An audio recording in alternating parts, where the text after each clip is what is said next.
नमस्कार। कभी सोचा है कि एक डेवलपर के लैपटॉप पर जो कोड एकदम परफेक्ट चलता है वो सर्वर पर जाते ही क्यों बिखर जाता है? आज हम इसी सबसे बड़ी पहेली को सुलझाने वाले हैं और देखेंगे कि कैसे कोड को एक छोटे से भरोसेमंद कंटेनर में पैक किया जाता है। तो चलिए शुरू करते हैं। तो आज का सफर कुछ ऐसा रहेगा। सबसे पहले हम उस आम परेशानी को समझेंगे जिसका सामना हर डेवलपर करता है। फिर हम मिलेंगे इसके हीरो से, यानी कंटेनर से। और उसके बाद हम एक एक करके सब कुछ सीखेंगे, कंटेनर का ब्लूप्रिंट लिखने से लेकर उसका पैकेज बनाने, उसे चलाने और आखिर में अपने बनाए हुए कंटेनरों को मैनेज करने तक।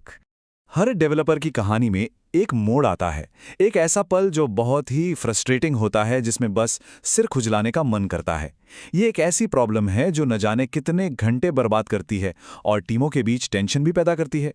हाँ, ये लाइन, लेकिन ये मेरी मशीन पर तो काम करता है। सॉफ्टवेयर की दुनिया में शायद इन 5 शब्दों से ज्यादा फ्रस्ट्रेशन किसी और चीज से नहीं होती। जो कोड एक जगह बिल्कुल मक्खन की तरह चल रहा है, वो दूसरी जगह जाते ही काम करना क्यों बंद कर देता है? असली सवाल तो यही है। तो ये होता क्यों है? असल में इसका राज छिपा होता है हमारे एनवायरनमेंट के छोटे छोटे अनदेखे अंतरों में। जैसे यहां देखिए, डेवलपर के लैपटॉप पर पाइथन 2.7 है, लेकिन प्रोडक्शन सर्वर पर पाइथन 3.7। बूम! बस इतना सा छोटा सा फर्क आपके पूरे एप्लीकेशन को क्रैश करने के लिए काफी है। तो भाई, इस सिरदर्द का कोई इलाज है भी या नहीं?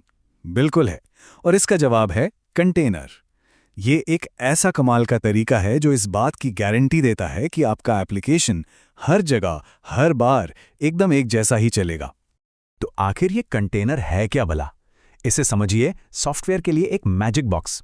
इस बॉक्स के अंदर सिर्फ आपका कोड नहीं होता, बल्कि उसे चलाने के लिए जरूरी हर एक चीज होती है। सारी लाइब्रेरीज, सारी सेटिंग्स, सब कुछ। मतलब ये एक ऐसा सेल्फ सफिशिएंट पैकेज है जो कहीं भी किसी भी माहौल में खुश रहता है। चलिए इसे कुछ और आसान तरीकों से समझते हैं।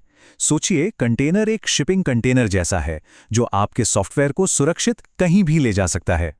या फिर ये एक पेट के ट्रैवल बॉक्स की तरह है जिसमें उसके साथ उसका सारा जरूरी सामान भी पैक होता है। और सबसे बढ़िया बात, ये बहुत ही हल्के होते हैं, क्योंकि ये वर्चुअल मशीन की तरह पूरा का पूरा नया ऑपरेटिंग सिस्टम नहीं बनाते, बल्कि अपने होस्ट कंप्यूटर के दिमाग यानी कर्नल को ही शेयर कर लेते हैं।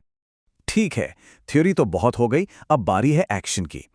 अपना पहला कंटेनर बनाने के लिए हमें एक ब्लूप्रिंट तैयार करना होगा। हमें डॉकर को बताना पड़ेगा कि हमारे इस मैजिक बॉक्स में क्या-क्या सामान रखना है, और इसे ब्लूप्रिंट को कहते हैं डॉकर फाइल। डॉकर फाइल को एक तरह से खाना बनाने की रेसिपी समझिए। ये डॉकर के लिए स्टेप बाय स्टेप इंस्ट्रक्शन की एक लिस्ट है।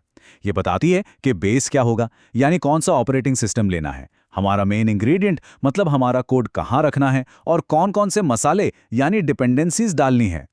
तो चलिए इस रेसिपी के कुछ मेन स्टेप्स देख लेते हैं। फ्रॉम कमांड से हम अपना बेस चुनते हैं, मान लीजिए उबंटू। वर्कटेयर से हम कंटेनर के अंदर अपनी काम करने की जगह यानी एक फोल्डर सेट करते हैं। कॉपी से हम अपना कोड उस फोल्डर में डालते हैं। रन कमांड से हम जरूरी चीजें यानी डिपेंडेंसीज इंस्टॉल करते हैं। और आखिर में सीएमडी, ये बताता है कि जब कंटेनर को चलाया जाए तो कौन सा कमांड रन करना है। बढ़िया, हमारी रेसिपी तो तैयार है। अब वक्त है इस रेसिपी को इस्तेमाल करके असल चीज बनाने का। डॉकर की दुनिया में इस तैयार पैकेज को, जो एक सील्ड बंद ना बदलने वाला पैकेज होता है, उसे इमेज कहते हैं। और कमाल की बात यह है कि यह बस एक कमांड से हो जाता है, डॉकर बिल्ड। यहां -t myApp का मतलब है चलो इस इमेज को myApp नाम देते हैं। और आखिर में जो ये डॉट डॉट है उसका मतलब है अरे डॉकर, रेसिपी इसी फोल्डर में है। बस इतना ही। डॉकर आपकी रेसिपी पढ़ेगा और आपकी इमेज बनाकर तैयार कर देगा। तो अब ये डॉकर इमेज क्या चीज है? इसे अपने एप्लीकेशन का एक परफेक्ट फ्रीज किया हुआ स्नैपशॉट समझिए। एक ऐसा ब्लूप्रिंट जिसे बदला नहीं जा सकता। सब कुछ इसके अंदर पैक है, लेकिन ये अभी शांत है, चल नहीं रहा। ये एक ऐसी फाइल है जिसे हम किसी भी दोस्त या सर्वर को भेज सकते हैं और ये हर जगह काम करेगी। हमारे पास अपना सील्ड बंद पैकेज यानी इमेज तैयार है। अब इसमें जान डालने का टाइम है। जब हम एक इमेज को चलाते हैं तो वो सिर्फ एक ब्लूप्रिंट से एक जिंदा चलते फिरते कंटेनर में बदल जाती है। और इसके लिए भी एक सिंपल कमांड है, डॉकर रन myApp। पर यहां एक इंटरेस्टिंग हिस्सा है, -p 8080/3000। इसे ऐसे समझिए, कंटेनर एक बंद कमरा है और उसके अंदर हमारा एप्लीकेशन दरवाज़ा नंबर 3000 पर चल रहा है। ये कमांड बाहर की दुनिया के दरवाजे 8080 को सीधे अंदर के दरवाजे 3000 से जोड़ देता है ताकि हम उससे बात कर सकें। तो डॉकर कंटेनर क्या हुआ? ये हमारी इमेज का एक जीता जागता चलता फिरता रूप है। यहीं पर हमारा एप्लीकेशन असल में काम कर रहा होता है और सबसे ज़रूरी बात, ये पूरी तरह से आइसोलेटेड है, जैसे एक बुलबुले के अंदर हो। इसका मतलब है कि न तो ये आपके कंप्यूटर में कोई गड़बड़ कर सकता है और ना ही कोई दूसरा कंटेनर इसे परेशान कर सकता है।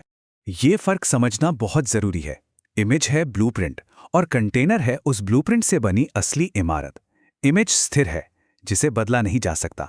कंटेनर जिंदा है और चल रहा है। और जानते हैं सबसे अच्छी बात क्या है?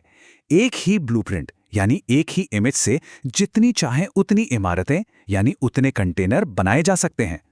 बहुत बढ़िया। अब हमारे कंटेनर चलने लगे हैं, लेकिन अब हम इन्हें कंट्रोल कैसे करें? इन्हें देखें कैसे, रोके कैसे या इनके अंदर झांके कैसे? इसके लिए भी कुछ बहुत आसान से कमांड्स हैं। चलिए देखते हैं। ये कुछ रोज काम आने वाले टूल्स हैं।